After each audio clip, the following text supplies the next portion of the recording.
So, Dave Wellahan. Dave, good to see you. Good to be seen. Yeah, welcome back. Thank you. We invited you here today because, oh, by the way, thank you for your service. You're welcome. Thank you. Tomorrow's Veterans Day, but we also wanted to honor you because in October you were chosen by Congressman Tim Walberg as the Veteran of the Month. Congratulations. Yeah, thank you. That's pretty cool.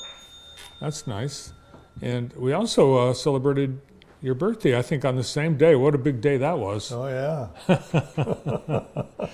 Well, I think you're a great choice. You have been very involved in supporting the veteran community. You've really spent your life doing that from once you left the Army in '74. You've been involved with all the veterans organizations, a Veterans Service Officer, Resource Officer, American Legion, Veterans Affairs Office for Jackson County.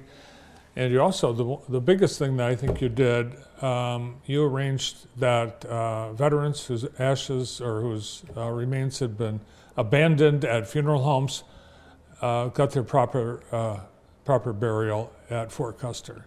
Yeah, we did that. It actually started out with 22 that had been discovered to not have been claimed, but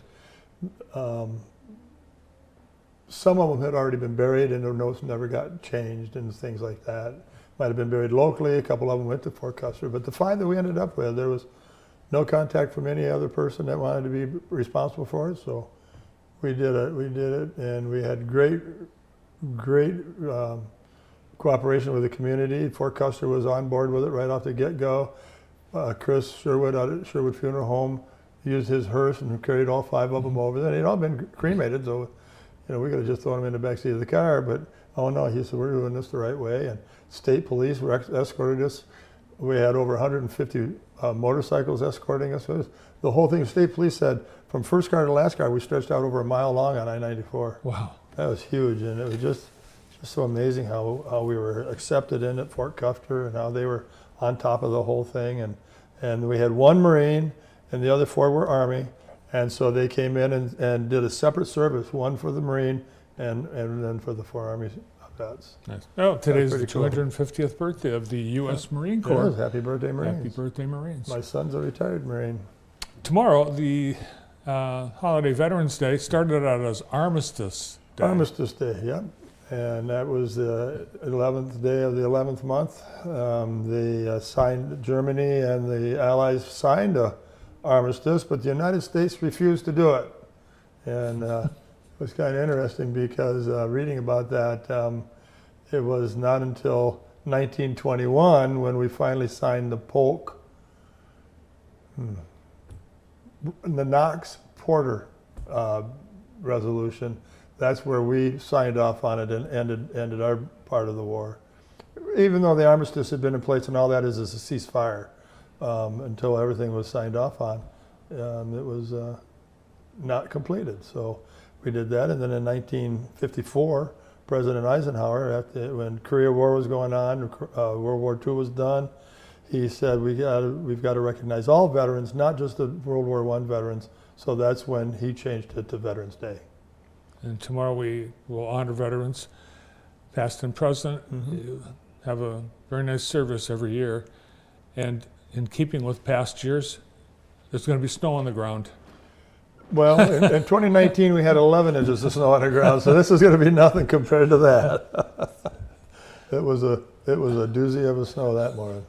So, at 11 a.m. on the 11th day of the 11th month, that's when you have your That's observance. when we start, promptly at 11 a.m.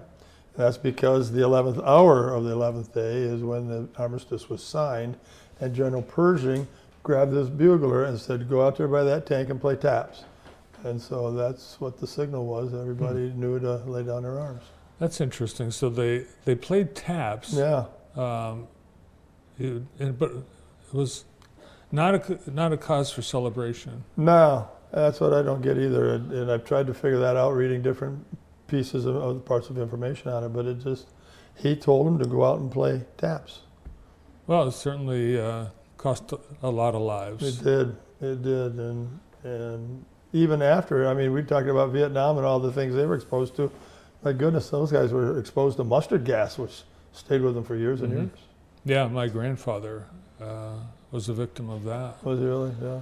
What about locally? We have that. There's how should people observe Veterans Day? Well, if you wanted to come downtown and watch our ceremony, we honor veterans. We don't. It's not like Memorial Day where we have the parade. We do the laying of wreaths and all that, and that's more somber.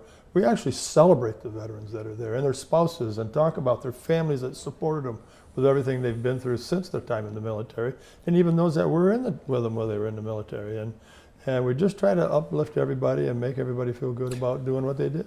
It's nice that we have a lot of veterans that participate in this. Please, veterans, come down, be honored, be part of this ceremony. And there's some awards. We announced the Veteran of the Year for Jackson County through the Veterans Council. We send out information early in the fall and to all the veterans organizations and have them send a nominee. They don't all participate. And then we also have a new one that we started a few years back where we do Veterans Service Organization of the Year. We have 7 American Legion posts, 2 VFWs. We have the Vietnam Veterans of America who are very, very busy, and 3 motorcycle clubs, the PLAV. So we try to get somebody to nominate themselves or another organization for the Service Organization of the Year. We'll announce one tomorrow. We have 1 Veteran of the Year and we have 1 Service Officer. We have the Air Force recruiter, Staff Sergeant Trevor Jones is going to be our keynote speaker. And I try to bring in active duty from the recruiting offices for that point. And we just celebrate everybody. Awesome. Well, we'll look forward to being there as well. Dave, former Veteran of the Year as well. Mm-hmm. Also, we want to mention that the 102nd United States Colored Troops Company C from Jackson will be participating in the New York City Veterans Day Parade, and that will be from 12:30 to 3:30 tomorrow afternoon. It will be streamed by ABC 7 in New York. Good to see you, Dave. It's good to see you. I'm glad you're doing well. Always great to see Dave Wallahan. Up next, we're going